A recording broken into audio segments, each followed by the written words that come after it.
ভালোবাসা ও বসন্তের দ্বৈত রঙে আজকের দিন।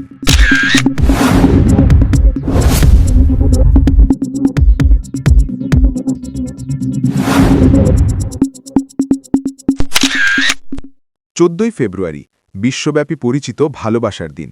একই সঙ্গে বাংলা বর্ষপঞ্জিতে পয়লা ফাল্গুন, বসন্তের প্রথম দিন।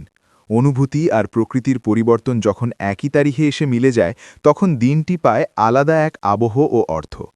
একদিকে ব্যক্তিগত সম্পর্কের উষ্ণতা প্রকাশের উপলক্ষ, অন্যদিকে প্রকৃতির নতুন রূপে সেজে ওঠার সময়। এই দুই ধারার সংমিশ্রণে দিনটি হয়ে ওঠে উৎসবমুখর। শীতের ধূসরতা কাটিয়ে চারপাশে যখন রঙিন ফুল, নরম রোদ আর মৃদু বাতাসের ছোঁয়া লাগে, তখনই বসন্তের আগমনী বার্তা স্পষ্ট হয়ে ওঠে। পয়লা ফাল্গুন বাঙালির ঋতুচক্রভিত্তিক সাংস্কৃতিক ঐতিহ্যের একটি গুরুত্বপূর্ণ অংশ।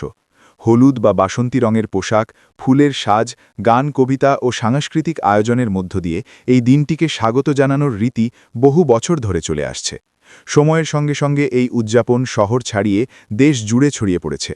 অন্যদিকে ভালোবাসা দিবসের উৎপত্তি নিয়ে নানা ঐতিহাসিক কাহিনী প্রচলিত রয়েছে।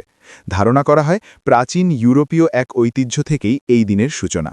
পরবর্তীতে এটি ধর্মীয় স্মরণানুষ্ঠানের সীমা ছাড়িয়ে বিশ্বজুড়ে ভালোবাসা, স্নেহ ও বন্ধনের প্রতীকী দিনে রূপ নেয়।